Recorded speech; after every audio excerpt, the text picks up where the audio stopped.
আসসালামু আলাইকুম সবাই কেমন আছো? আশা করি এখানে আছো, ভালো আছো, সুস্থ আছো। তো আজকে হচ্ছে আমি আপনাদের সাথে কোনো ব্লগ শেয়ার করব না। আজকে হচ্ছে একটা রেসিপি শেয়ার করব, ছোট্ট একটা রেসিপি। তো এখানে হচ্ছে এটা মিষ্টি কুমড়া। তো মিষ্টি কুমড়া আমি এখানে কেটে নিয়ে আসি ছোট ছোট করে। তো আজকে হচ্ছে মিষ্টি কুমড়া ভাজি করব একটু অন্যরকমভাবে। আপনারা ভিডিওটা দেখতে থাকো, হয়তো আপনাদের একটু হলেও ভালো লাগবে। তো এখানে হচ্ছে একটা ডিম নিয়েছি, তারপরে পেঁয়াজ রসুন তেতো করে নিয়েছি, আর নিয়েছি কাঁচামরিচ। তো এখন হচ্ছে পেঁয়াজ আর রসুন আর কাঁচামরিচ একসাথে তেলে দিয়ে দিয়েছি কড়াইয়ে তেল গরম হওয়ার পর। তো আজকে আমি ডিম দিয়ে মিষ্টি কুমড়া ভাজি করব। জানি না কে কে ডিম দিয়ে মিষ্টি কুমড়া ভাজি খেয়েছো, হয়তো অনেকে খেতে পারো আর হয়তো অনেকেই জানো না এই রেসিপিটা। তো যারা জানো না তাদের একটু উপকারে আসবে, তাই ভিডিওটা শেয়ার করতেছি। তো এখানে হচ্ছে হলুদের পাউডার, মরিচের পাউডার, ধনিয়া পাউডার দিয়ে দিয়েছি। যখন পেঁয়াজগুলো একটু সফট হয়েছে, কালার চেঞ্জ হয়েছে, তখনই দিয়েছি এই মশলা দিয়ে ভালো করে কষিয়ে তারপরে হচ্ছে মিষ্টি কুমড়া দিয়ে দিলাম। এখন মশলার সাথে মিষ্টি কুমড়াগুলো ভালো করে কষাতে হবে। মশলার সাথে মিষ্টি কুমড়া ভালো করে কষিয়ে নেব। পরিমাণ মতো লবণ দিয়ে দিয়েছি, দিয়ে এখন ভালো করে কষিয়ে নেব। তো এইভাবে মিষ্টি কুমড়া দিয়ে আর ডিম দিয়ে খেতে অনেক মজা লাগে, সবাই চেটেপুটে খেয়ে নেবে। আর এই মিষ্টি কুমড়া ভাজি হলে আর কিছুই লাগবে না, অনেক মজা হয় এইভাবে করলে।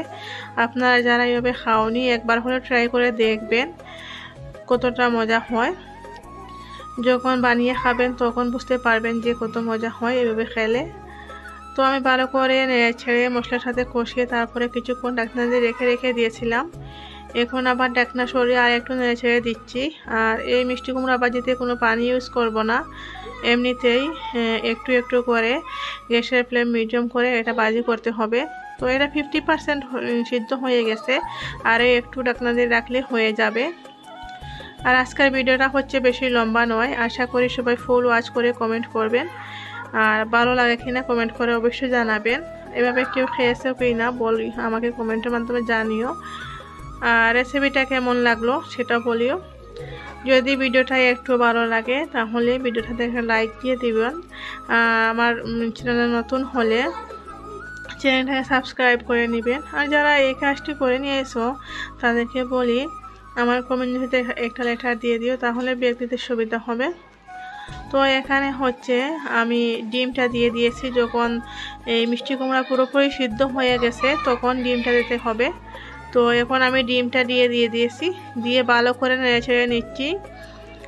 নিয়ে আরও একটু 1-2 মিনিটের মতো রেখে দিব। এটা মিষ্টি কুমড়াটা অনেক মজা হয়েছিল। আর এই মিষ্টি কুমড়া ভাজা আমি অনেক দিন আগে করেছিলাম, 1 সপ্তাহের মতো হয়ে গেছে, কিন্তু রেসিপিটা শেয়ার করব করে করতেই পারতেছিলাম না। তো এই যে কিছুক্ষণ ঢাকনা রেখে দিয়েছিলাম ডিমটা দেওয়ার পর। তো এখন হচ্ছে ঢাকনা সরিয়ে আবারও রেখে দিচ্ছি, দিয়ে এখন গ্যাসটা বন্ধ করে নেব। আশা করি রেসিপিটা আপনাদের কাছে ভালো লাগছে।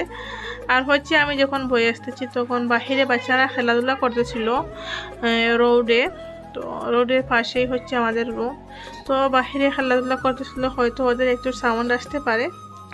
তো এই যে মিষ্টি কুমড়াগুলো একটা প্লেটে নিয়েছি। কেমন লাগছে কমেন্ট করে জানিও। আর যদি একটু ভালো লাগে ভিডিওটাতে একটা লাইক দিয়ে দিও। আজকের মতো বিদায় নিচ্ছি, সবাই ভালো থেকো। আল্লাহ হাফিজ সবাইকে। আসসালামু আলাইকুম।